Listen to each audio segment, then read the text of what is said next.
আসসালামু আলাইকুম গাইস, কেমন আছেন সবাই? আশা করি ভালো আছেন। আলহামদুলিল্লাহ, আমিও ভালো আছি। তো আমি আজকে ডিম ভর্তা বানাবো, কোনো রকম আষ্টে গন্ধ ছাড়া। তো ডিমটাকে ভালোভাবে ভেজে নিতে হবে, তাহলে একদমই গন্ধ চলে যাবে। আর সাথে রসুন, পেঁয়াজ, মরিচ সবগুলোই ভেজে নিব।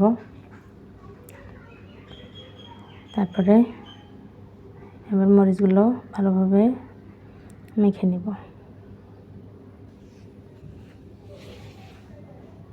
তো ভাজা রসুনটা চাপ দিয়ে বের করে নিব।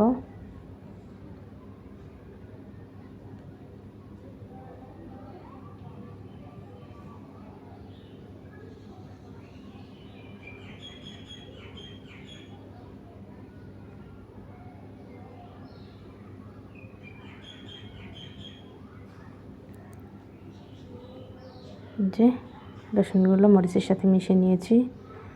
এখন যে কুসুম আর ডিমগুলো ভালোভাবে মেখে নেব।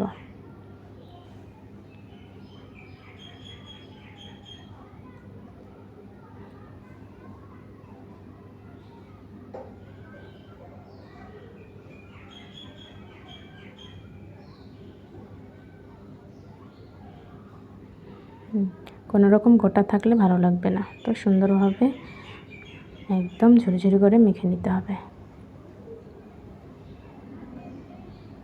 হ্যাঁ, আমার মাখা শেষ। এখন দিয়ে দিলাম সরিষার তেল। সরিষার তেল দিয়ে আরেকটু হালকা মেখে নিলাম। তো এই যে শেষ আমার মাখামাখি। এখন পরিবেশনের পালা। তো অবশ্যই আমার ভিডিওটা ভালো লাগলে লাইক সাবস্ক্রাইব করে দিবেন। আল্লাহ হাফেজ।